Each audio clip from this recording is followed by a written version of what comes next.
صحیح مسلم کی حدیث ہے 7194، حضرت ابو ہریرہ رضی اللہ عنہ بیان کرتے ہیں کہ رسول اللہ صلی اللہ علیہ وسلم نے فرمایا کہ اہل جہنم کی 2 قسمیں ہیں جن کو ابھی تک میں نے اس دنیا میں نہیں دیکھا۔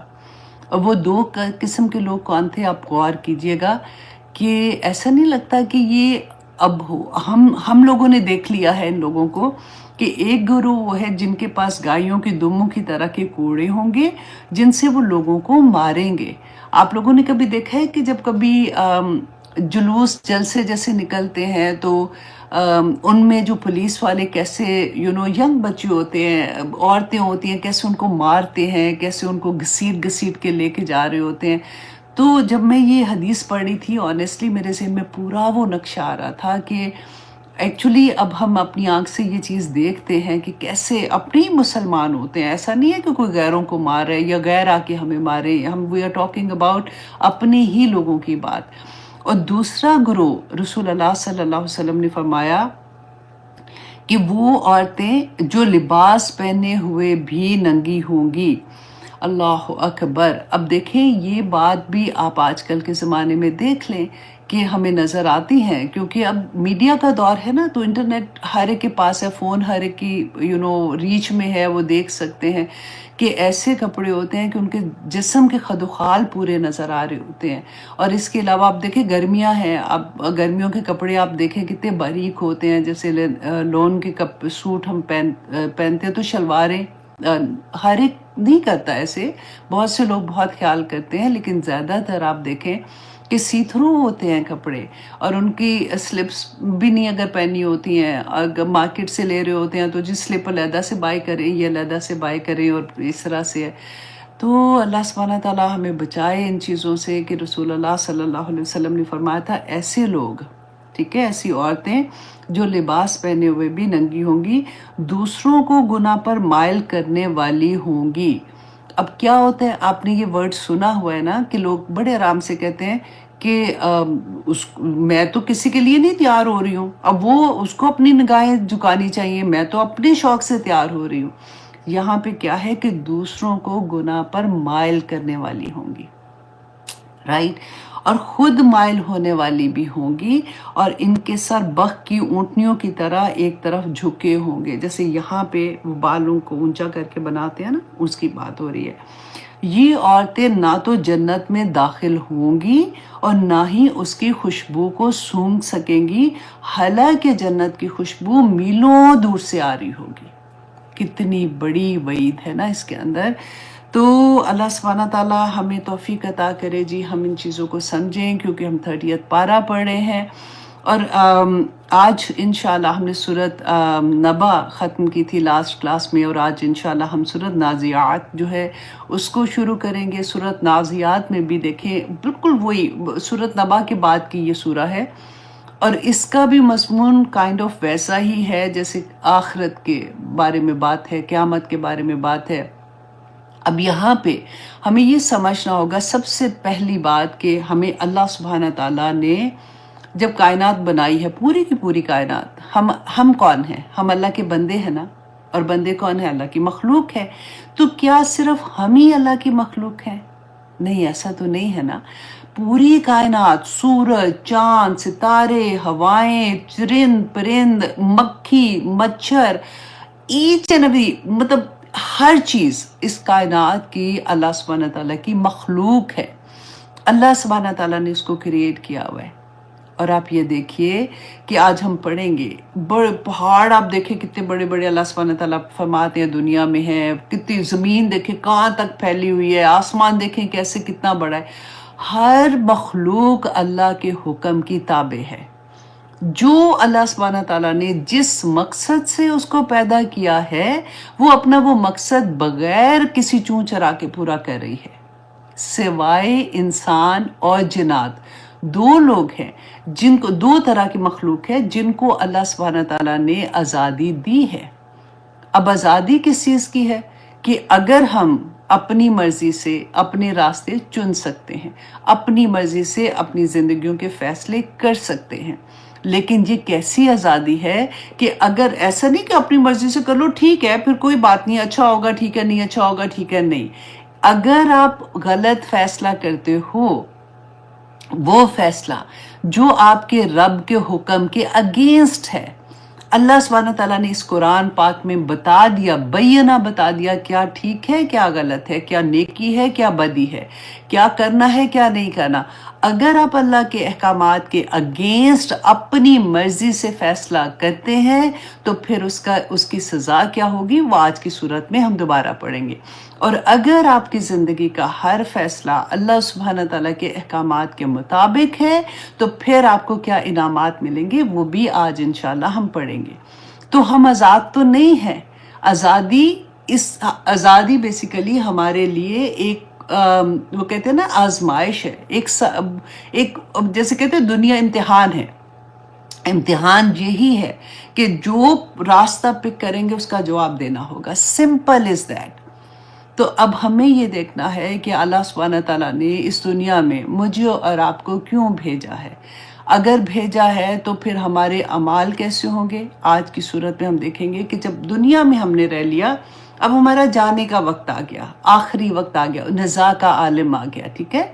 اس وقت جب آپ دیکھتے ہیں نا کہ چلے اب ایک تو ان ٹائملی ڈیتھ ہوتی ہے، ہم اس کی ابھی بات نہیں کرتے، ہم بات کرتے ہیں جو اپنی پوری زندگی گزار کے 70 80 90 سال میں جب آتے ہیں تو ان کی وہ ٹائم فائنل آتا ہے۔ ویسے 70 کہتے ہوئے نا مجھے یاد آتا ہے کہ جب ہم چھوٹے ہوتے تھے تو کسی کی ڈیتھ ہوتی تھی، پتہ چلتا تھا نا کہ 40 سال کا ہے تو ہم کہتے تھے ہاں اتنا بڑا ہے تو کوئی بات نہیں، لیکن جب خود 40 کے ہوئے تو کہا ہے ابھی تو زندگی شروع ہوئی ہے۔ تو ابھی 70 کہتے ہوئے بھی مجھے یہی لگ رہا ہے کہ جیسے آپ کائنڈ آف ادھر ہی جا رہے ہیں نا، اس کے پاس پاس ہی تو جا رہے ہیں، تو لگتا ہے کہ ہائے یہ بھی تو کوئی زندگی نہیں ہے۔ اور اس کا وجہ بھی یہی ہے کہ ہمیں پتہ ہی نہیں چلتا کہ زندگی کہاں پہ گزر گئی ہے اور کتنی جلدی گزر گئی ہے۔ اور جب ہمارا یہ وقت آئے گا جس وقت ہم نے اب اگلی سٹیپ پہ جانا ہے، اور وہ اگلا سٹیپ اللہ سبحانہ تعالیٰ نے بینہ بیان کر دیا، ہم کیا کرتے ہیں کہ ابھی تو کوئی مرنے کے بعد تو واپس آیا کوئی نہیں، تو ہمیں کس نے بتانا ہے کہ کیا ہوا تھا کیا نہیں ہوا تھا؟ ہمیں کیا پتہ ہے کہ آخری وقت میں جو سانس تھی وہ کس طرح کی تھی کس طرح کی نہیں تھی؟ اچھا فرشتے نظر آئے تھے کہ نہیں آئے تھے؟ ہم کہتے ہیں نا ایسے، لیکن آپ دیکھیے کہ اللہ سبحانہ تعالیٰ نے بتا دیا۔ اسی لیے تو کہتے ہیں قرآن جن کی زندگی میں کھل جاتا ہے نا اس کے لیے عمل کرنے بہت آسان ہو جاتے ہیں۔ کہ اب شروع کرتے ہیں سورۃ نازعات۔ یہ مکی دور کی سورہ ہے، اس میں آیات جو ہیں 46 ہیں، رکوع 2 ہیں، اس میں کلمات ہیں 197 اور اس میں حروف ہے 753 اس کے اندر حروف ہے۔ اب یہاں پہ ہم دیکھیں گے کہ مومن اور کافر کی جان جب قبض ہوتی ہے، جب اس کی روح نکالی جاتی ہے، تو اس کے بارے میں اللہ سبحانہ تعالیٰ کیا فرما رہے ہیں۔ شروع میں آپ دیکھیے اللہ سبحانہ تعالیٰ 5 قسمیں کھا رہے ہیں۔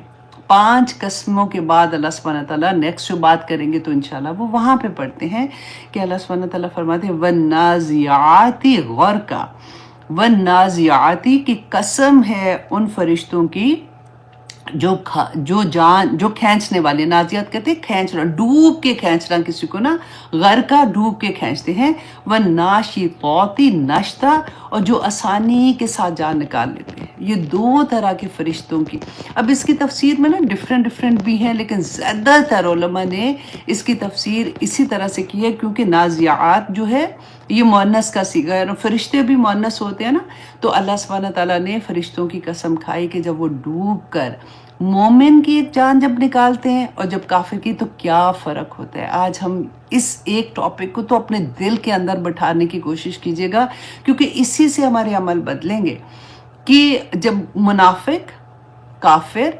فاسق، اللہ کے نافرمان بندے، ان کی جان نکالنے کے لیے کیا ہوتا ہے۔ رسول اللہ صلی اللہ علیہ وسلم نے فرمایا تھا کہ جب ان کا یہ وقت آتا ہے نا تو فرشتے ایسے ان کی جان نکالتے ہیں جیسے ایک شاخ ہوتی ہے جو کانٹے دار شاخ ہوتی ہے نا، اس کو اگر گیلی روئی کے بہت زیادہ روئی پڑی ہوئی ہے اس کے اندر وہ چلی گئی ہے اور آپ نے وہ شاخ نکالنی ہے تو آپ کیسے نکالو گے؟ اس طرح سے اس نافرمان بندے کی، منافق، فاسق، کافر کی جان جو ہے وہ جسم میں سے نکلتی ہے، فرشتے ایسے اس کی جان نکالتے ہیں۔ اللہ اکبر۔ اور اس کے ساتھ رسول اللہ صلی اللہ علیہ وسلم نے بتایا کہ جیسے کافر جو ہوتا ہے نا اس کی وجہ کیا ہوتی ہے، کیونکہ دیکھیں جیسے آٹا گوندتے ہیں نا تو آٹا اینڈ پانی مکس کر کے گوندا جاتا ہے، اور اگر کوئی کہے کہ اچھا اب اس کو پانی کو علیحدہ کر دو، آٹے کو علیحدہ کر دو، تو کیسے علیحدہ ہوگا؟ اس طرح سے جان کھینچی جاتی ہے، جان ڈوب کر نکالی جاتی ہے، اور یہ کون نکالتے ہیں؟ یہ فرشتے جو ہوتے ہیں، ان کو یہ حکم ہوتا ہے ان کے رب کی طرف سے۔ اور اسی طرح سے آپ دیکھیں مومن کی جان بھی نکلتی ہے، لیکن مومن کی جان کیسے نکلتی ہے؟ جیسے مشکیزے میں سے پانی ڈراپ ہوتا ہے نا، کوئی تکلیف ہی نہیں ہوتی، آرام سے نکل جاتی ہے۔ کیوں؟ اب جان جو ہے وہ ایک جسم کے اندر وہ چھپ رہی ہے، وہ نکلنا نہیں چاہ رہی ہے، وہ ہر جگہ، جیسے کہتے ہیں پنجرا ہوتا ہے نا، اس کے اندر کوئی برڈ ہے اور باہر خون خوار بلیاں بیٹھی ہوئی ہیں، تو برڈ کیسے دبک کے بیٹھا ہوگا نا، اگر کوئی اس کو نکالنے کی کوشش کرے گا وہ نہیں نکلے گا، وہ پورے زور سے پنجرے کے اندر رہے گا۔ اور اسی طرح سے کافر کی جان ہر کہتے ہیں ہر وہ بال جو ہوتا ہے نا، یہ جو روما ہوتا ہے، اس کے اندر جسم کے ہر حصے کے اندر وہ اس طرح سے گندی ہوتی ہے، اور وہ نکلنا نہیں چاہتی۔ کیوں نکلنا نہیں چاہتی؟ کیونکہ جب وہ وقت آتا ہے نا آخری، تو سارے وہ پردے جو غائب کے پردے ہوتے ہیں وہ ہٹ جاتے ہیں۔ انسان، کوئی بھی انسان، مسلمان ہے، کافر ہے، فاسق ہے، کوئی بھی، وہ پوری اس کے پاس کھل جاتی ہے، وہ دیکھ سکتا ہے۔ اور جب یہ فرشتے آتے ہیں جان نکالنے کے لیے نا، تو کیسے ہوتا ہے کہ وہ جب دیکھتے ہیں اپنی آنکھ سے، اب مومن کی بات سب سے پہلے کر لیتے ہیں تاکہ تھوڑی سا حوصلہ ہو جائے۔ اب مومن ہے، ایک اس کی جان نکالنے کے لیے جب آتے ہیں نا، تو رسول اللہ صلی اللہ علیہ وسلم نے فرمایا کہ وہ سفید چمکدار چہرے والے فرشتے آتے ہیں۔ اب وہ مومن دیکھ رہا ہے ان کو، اور آتے ہیں، اور ان کو جنت سے وہ کفن لے کے آتے ہیں اور جنت کی خوشبو لے کے آتے ہیں، اور آ کے نا قطار در قطار، جو مومن جیسے وہ دیکھ رہا ہوتا ہے نا، تو اس کو نظر آتا ہے کہ دور تک فرشتے بیٹھے ہوتے ہیں، اب بات نہیں کر سکتا وہ، صرف آنکھ اس کی کھلی ہوئی ہے، وہ دیکھ رہا ہے، اور آ کے نا سکون سے وہ قطار در قطار بیٹھ جاتے ہیں۔ اتنی دیر میں ملک الموت جو ہوتے ہیں نا وہ آتے ہیں اور آ کے اس کے سرحانے بیٹھ جاتے ہیں، اور آ کے اس کے کان میں پتہ ہے کیا کہتے ہیں؟ یا ایتھا النفس المطمئنہ ارجعی الی ربک، کہ اے نفس مطمئن تو اپنے رب کی طرف چل، تیرا رب تجھ سے راضی ہے، تو گھبرا نہ، تیرا رب تجھ سے راضی ہے۔ جب وہ یہ سارا کچھ دیکھتی ہے نا روح، تو وہ خوشی سے نکلتی ہے، وہ کوئی ڈرتی نہیں ہے، وہ آرام سے نکل جاتی ہے، جیسے مشکیزے سے پانی نکلتا ہے۔ اور پھر کیا ہوتا ہے؟ جیسے وہ نکلتی ہے تو فرشتے جو بیٹھے ہوتے ہیں نا، قطار در قطار بیٹھے ہوتے ہیں، وہ فوراً اس کی روح کو لیتے ہیں، اور جو جنت سے کفن و خوشبو لاتے ہیں نا، اس کے اندر اس کو لپیٹ دیتے ہیں۔ الحمدللہ، کون مومن نہیں بننا چاہے گا؟ دیکھیے اللہ سبحانہ تعالیٰ نے بتا بھی دیا کہ مومن کیسا بندہ ہوتا ہے، اس کو کیا کرنا چاہیے، وہ کیسے اللہ کا ولی بن جاتا ہے۔ انت ولی فی الدنیا والآخرہ، اللہ سبحانہ تعالیٰ توفنی مسلمن والحقنی بالصالحین دعا مانگتے ہیں نا ہم، تو جب وہ لپیٹتے ہیں نا، تو فرشتوں کی قافلے کے آگے سے جیسے گزرتے ہیں تو فرشتے پوچھتے ہیں کہ یہ کون ہے، اتنی خوبصورت خوشبو آ رہی ہے، یہ کون روح ہے؟ تو دنیا میں اس کو جس نام سے پکارا جاتا تھا نا، جیسے اس کو بعض لوگ کہتے ہیں کہ بڑی نیک ہے، یا اس طرح سے کوئی نام سے اس کو یوزلی لوگ پہچانتے ہیں، تو وہ اس نام سے اس کو پکارا جائے گا، اور اس کو لے کے فرشتے آسمان تک جاتے ہیں، آسمان کے دروازے کھل جاتے ہیں، فرشتے پوچھتے ہیں، ہر آسمان کے دروازے پہ پوچھتے ہیں کہ کون ہے یہ، تو وہ بتاتے ہیں۔ جب تو آسمان کے دروازے، اس کا احترام اتنا ہوتا ہے کہ خوشی کے ساتھ فرشتے کھولتے ہیں۔ اسی طرح سے 8ویں آسمان پہ ہماری روح جاتی ہے۔ اب یہاں پہ تو ہم فوت ہو گئے، ٹھیک ہے، آنکھیں بند ہو گئی، پتہ سارے گھر والے رو پٹ رہے ہیں، ابھی تک ہم قبر میں نہیں گئے ہیں، یہ سارا معاملہ قبر میں جانے سے پہلے کا ہے۔ الحمدللہ، اب دیکھیں جو ہمارے لو ونس جب فوت ہوتے ہیں نا، جب ہمیں یہ پتہ چلتا ہے، اور ہمیں پتہ چلتا ہے، مطلب پتہ ہوتا ہے کہ وہ بہت نیک تھے، اللہ سبحانہ تعالیٰ کی عبادت گزار تھے، دنیا میں لوگوں کے ساتھ ان کا معاملہ بہت اچھا تھا، کسی کا دل نہیں دکھاتے تھے، کوئی غلط ایسی چیز نہیں کرتے تھے، تو تسلی ہوتی ہے کہ پھر اللہ سبحانہ تعالیٰ 8ویں آسمان پہ 7ویں آسمان پہ جب جاتے ہیں، روح لے کے جاتے ہیں، تو وہاں پہ اللہ سبحانہ تعالیٰ حکم دیتے ہیں فرشتوں کو کہ اس کی روح کو علیین میں، علیین کون سا دفتر ہے جہاں پہ نیک ہمارے نامہ اعمال ہوتے ہیں نا، وہ وہاں پہ ہوتے ہیں، اچھا، ایک اور حدیث میں پڑھی تھی کہ رسول اللہ نے فرمایا کہ وہاں پہ وہ اپنے جو لو ونس ہوتے ہیں نا، جو فوت ہو گئے ہوتے ہیں، وہ ان کو وہاں پہ ملاقات بھی کرتی ہے، وہ اسے پوچھتے ہیں کہ فلاں کا کیا حال، فلاں کا کیا حال. یہ سارا معاملہ وہاں پہ ہوتا ہے. اور اگر فار ایگزامپل وہاں پہ نہیں نظر آتے، وہ کہتے فوت ہو گیا، تو وہ پھر ایک دم سے افسردہ ہو جاتے ہیں، کہتے اوہو یہ تو پھر سجین میں چلا گیا ہوگا، اس لیے تو وہ نظر نہیں آ رہا. تو وہ جو اس کے بہت قریبی ہوتے ہیں، فار ایگزامپل اگر اس کی ماں ادھر ہے تو وہ کہے گی کہ ٹھہرو، ابھی تو بہت تھکا ہوا آیا ہے، اس کی روح کو تھوڑا سکون کرنے دو، تھوڑا چین کرنے دو. اب یہ سارا معاملہ ہوتا ہے نا، اللہ سبحانہ تعالیٰ وہاں پہ کہہ دیتے ہیں کہ لیین میں چلا جائے.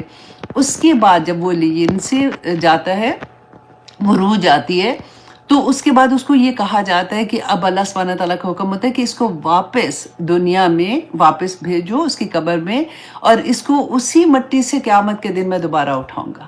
تو اس کی روح جو ہوتی ہے نا، اس کو قبر میں واپس، جس وقت ہم قبر میں دفنا رہے ہوتے ہیں نا، تو اس کی روح واپس آ جاتی ہے. اسی لیے وہ ہم پڑھتے ہیں کہ وہ ڈرتا ہے، وہ قدموں کی آواز سنتا ہے، حالانکہ منو مٹی کے نیچے ہوتا ہے نا، تو وہ قدموں کی آواز سنتا ہے. اور فوراً ہی جیسے وہ قبر کے اندر ہوتا ہے نا، تو فرشتے آ جاتے ہیں. فرشتے اس سے سوال کرتے ہیں، 3 سوال کرتے ہیں ہر بندے سے، ہر انسان سے. یہ سوال ہوں گے، من ربو کا، من نبیو کا، اور ما دینو کا. یہ 3 سوال ہوں گے. اور جنہوں نے دنیا میں اس کے مطابق عمل کیا ہوگا وہ تو فوراً جواب دے دیں گے، اور جنہوں نے نہیں عمل کیا ہوگا وہ زپ ہو جائے گا، وہ نہیں بات کر سکے گا. تو جب یہ وہ سوالوں کے جواب دیں گے، اس کے بعد کہتے ہیں کہ اللہ سبحانہ ایک فرشتہ آسمان سے ندا لگائے گا، آواز دے گا کہ یہ پاک روح تھی، اس کے لیے جنت سے کا بستر بچھا دو اور جنت کی کھڑکی کھول دو. الحمدللہ. اور وہ روح کو کہتے ہیں، پھر اس کے بعد جو اس کی قبر ہوتی ہے نا، وہ حد نگاہ تک پھیل جاتی ہے، مطلب اتنی بڑی اور اتنی خوبصورت ہو جاتی ہے. اور جیسے یہ معاملہ ہوتا ہے تو ایک خوبصورت ایک شکل میں ایک انسان اس کے سامنے آتا ہے. وہ پوچھتا ہے کہ تم کون ہو؟ تو کہتا ہے کہ میں تمہارا وہ نیک اعمال ہوں جو تم دنیا میں کرتے تھے. اور اس کو اور تسلیاں دے کے اس کو آرام سے سلا دیتے. اور ایک حدیث میں آتا ہے، رسول اللہ نے فرمایا کہ فرشتے اس کو کہتے ہیں کہ آج تم پہلی دن کی دلہن کی طرح سو جاؤ، اب قیامت کے دن انشاءاللہ تمہیں حساب والے دن دوبارہ اٹھایا جائے گا. تو مومن کا معاملہ بہت پیارا ہے. یہ دنیا تو کچھ بھی نہیں ہے. آپ دیکھیں 70-80 سال اگر مل بھی گئے تو کیا، مطلب اتنی چھوٹے سے سالوں کے لیے ہم کتنے بڑے سودوں کو چھوڑ دیتے ہیں. اچھا، اب دوسری طرف آتی ہے وہ روح جس کو فرشتے ڈوب کے نکالتے ہیں نا، کھینچ کے نکالتے ہیں. اس کے بارے میں رسول اللہ صلی اللہ علیہ وسلم نے فرمایا تھا، اللہ اکبر، کہ کافر کی روح کو کھینچنے کی کیفیت جو ہے نا، وہ سختی کے ساتھ، جیسے کوئی کانٹے دار، میں نے آپ کو بتایا تھا نا، شاخ کسی روئی میں پھنس جاتی ہے تو کیسے نکالتے ہیں. اس کے علاوہ بتایا کہ میں اس کا آپ کو وہ حال بتاتی ہوں جو حدیث میں نے پڑھا تھا کہ اچھا، اب کافر کی جو روح ہوتی ہے تو کہتے ہیں کہ سیاہ چہرے والے فرشتے آسمان سے ایسے ہی نازل ہوتے ہیں جیسے پہلے سفید چہرے والے، چمکدار چہرے والے نازل ہوئے تھے، اور وہ اتنے خوفناک ہوتے ہیں، اور وہ آ کے قطار در قطار وہ بھی بیٹھ جاتے ہیں. اب اسی لیے تو وہ روح ڈرتی ہے، بھاگتی ہے ہر جگہ پہ کہ مجھے کسی طرح سے باہر نہ نکالا جائے، کیونکہ وہ دیکھ سکتی ہے.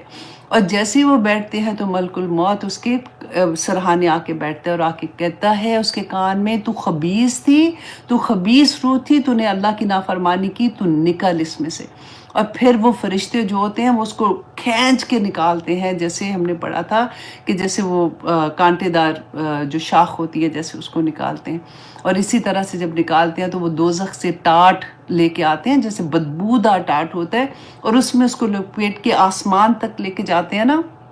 آسمان کا دروازہ نہیں کھلتا. اللہ سبحانہ تعالیٰ نے فرمایا تھا وہاں پہ، جو آسمان میں آپ کے سامنے وہ آیا بھی پڑھ دوں، سورۃ الاعراف کی آیا تھی، جس میں اللہ سبحانہ تعالیٰ نے فرمایا کہ ان کافروں کے لیے آسمان کے دروازے نہیں کھولے جائیں گے. قرآن میں اللہ سبحانہ تعالیٰ نے فرمایا، اور وہ جنت میں داخل نہیں ہوں گے یہاں تک کہ اونٹ سوئی کے سوراخ میں داخل ہو جائے.